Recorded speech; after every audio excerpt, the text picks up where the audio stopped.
The source claims that a fundamentally flawed sense-making apparatus is their definition of stupidity. Whoa.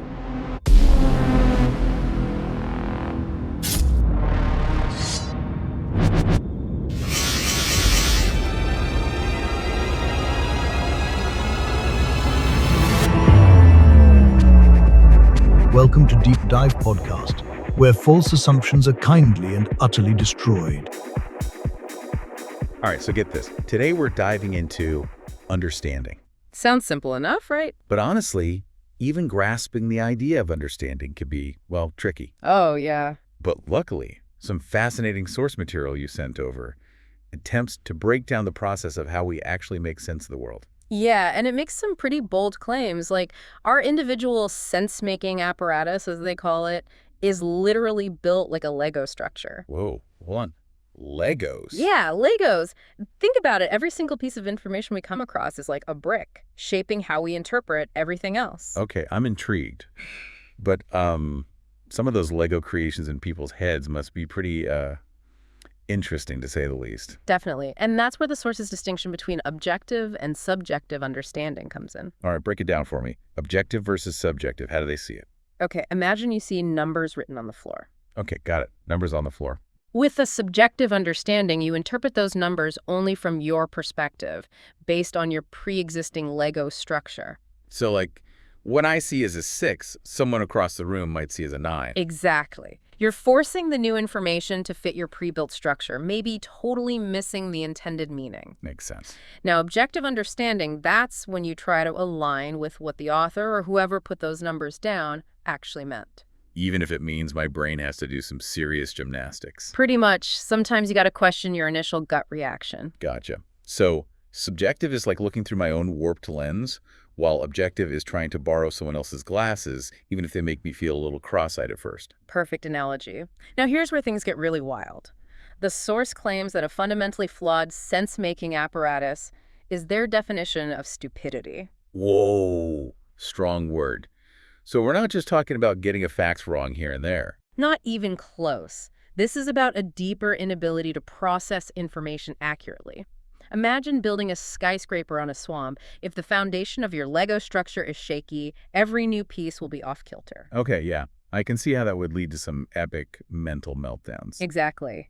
And the source warns that this can be made even worse with all the misinformation floating around, especially with AI possibly amplifying these flawed understandings. So, like, teaching a parrot to repeat gibberish might sound impressive, but it's ultimately nonsense. Exactly. And here's the kicker. The source says we often can't even identify our own misunderstandings. If our whole sense-making apparatus is flawed, how can we spot the flaws? Wouldn't our flawed thinking tell us everything's fine? Okay, yeah, that's a real head-scratcher. If we can't trust our own judgment, where do we even go from here? That's a great question, and honestly, it's where things start to get really interesting and maybe a bit uncomfortable. So we're left with this unsettling idea. Our brains might be prone to building faulty Lego models of reality. Yeah, it's kind of freaking me out a little. I bet our listeners are wondering, how do I know if my thinking is messed up? Like, did the source give us a checklist to figure that out? Thankfully, no. Imagine trying to self-diagnose with a broken tool, right? That wouldn't be very helpful. True, true. So, if we can't rely on our own judgment, then what are we supposed to do? How can we check if our thinking is on the right track? Well, here's where things get interesting. The source suggests we actively seek out diverse perspectives and really engage with strong arguments that challenge our own views. You mean like pick intellectual fights with everyone I meet? Not quite. It's not about winning arguments. It's more about developing a sense of intellectual humility and being genuinely curious. So basically, being open to the possibility that I might be wrong, even about things I feel really certain about. Exactly. It's about being willing to learn and grow, even if it means admitting you were wrong. And the source emphasizes engaging with solid, incontrovertible arguments. Ones rooted in logic, evidence, and reason. So not just random opinions I see on social media. Definitely not. And there's this important point they make about avoiding intersubjective validation. Just because a lot of people agree on something doesn't make it true. The good old bandwagon fallacy. Just because everyone else is jumping off a cliff. Right. We have to be careful about groupthink and echo chambers, where flawed ideas get amplified just because they're popular. So it's not just about being around smart people. It's about being around people who make me think differently, even if I don't always agree with them. You got it. And again, it's not about conflict for the sake of conflict. It's about being open to having your ideas tested and refined, maybe even completely debunked. That's kind of like intellectual weightlifting. Challenging your own beliefs is a tough workout, but it sounds like it's necessary for building a stronger understanding of the world. Love that analogy. Just like any good workout, it'll be uncomfortable at times, pushing your limits, but the results, a stronger understanding, are worth it. Okay, so let's say I'm up for this intellectual workout. I'm engaging with different perspectives, being open to being wrong, looking for solid arguments. But how do I actually know if I'm making progress? Like, how can I tell if my understanding is actually getting better, if my Lego structure is becoming less wobbly? That's the million-dollar question, and the source admits there's no easy answer, there's no test or magic formula to measure the accuracy of our understanding, but there are clues we can look for. Okay, I'm all ears. What should I be looking out for? Well, they highlight the importance of being able to clearly and persuasively explain your reasoning. If you can't explain your position to someone who doesn't already agree with you. Oh, does that mean I need to start explaining things to my grandma? Well, it's a good way to test yourself. You can't explain it simply, you might not understand it well enough yourself. That makes sense. And it's not just about explaining things clearly. It's also about being able to address counter-arguments, those yeah, but moments. Yeah. So I need to be ready to back up my claims with evidence and reasoning, not just get defensive. Right. If you can thoughtfully engage with opposing viewpoints, it shows you're genuinely trying to understand the issue from different sides, not just stuck in your own bubble. It sounds like the source is pushing for a level of intellectual honesty that's, well, not always comfortable, but definitely important if we want to get a clearer picture of reality. Absolutely. And the source doesn't shy away from what happens if we ignore this need for intellectual rigor. Okay, I have a feeling this is where things get a little intense.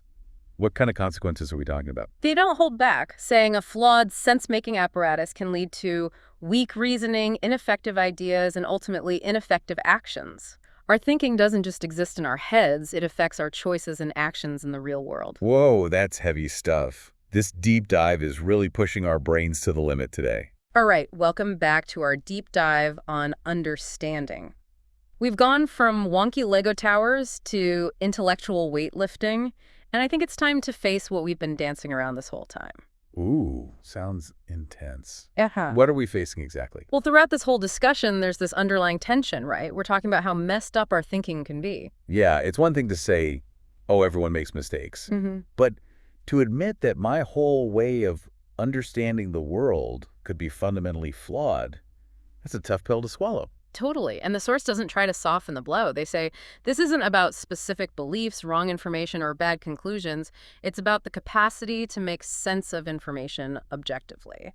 So it's not just about being right or wrong. It's about how our brains are wired, right? Like two people could have the same information, but their brains process it totally differently, leading to completely opposite conclusions. Exactly. And that difference in our capacity for objective understanding, it affects everything. How we form our beliefs, how we interact with the world. It's huge. Okay, that makes sense. But it also makes me feel kind of, well, hopeless. If our brains are naturally prone to making these kinds of errors, is it even possible to ever get things right? It's a big question, and honestly, the source doesn't offer any easy answers. But they do highlight some things we can do to at least try to improve. Remember how they emphasized engaging with solid, incontrovertible arguments? Yeah, not like the stuff my uncle throws out at Thanksgiving.